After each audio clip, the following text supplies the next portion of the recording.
Thank you, Mr. President. I know some of my colleagues will get into some specific issues, but I wanted to zoom out on your first year in office. Inflation is up. Your signature domestic legislation is stalled in Congress.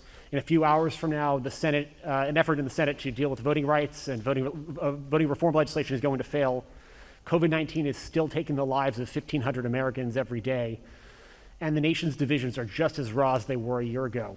Did you overpromise to the American public what you could achieve in your first year in office, and how do you plan to course correct going forward? Why are you such an optimist? Look, I didn't overpromise, but I have probably outperformed what anybody thought would happen. The fact of the matter is that we're in a situation where we have made enormous progress. You mentioned the number of deaths from COVID. Well, it was 3 times that not long ago. It's coming down. Everything's changing. It's getting better.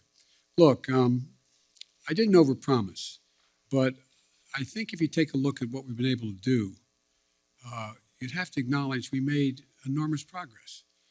But one of the things that I think is something that, one thing I haven't been able to do so far is get my Republican friends to get in the game of making things better in this country. I did not anticipate that there'd be such a stalwart effort to make sure that the most important thing was that President Biden didn't get anything done. Think about this. What are Republicans for? What are they for? Name me one thing they're for. So I tell my Republican friends, here I come.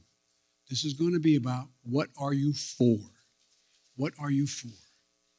And I'll lay out what we're for.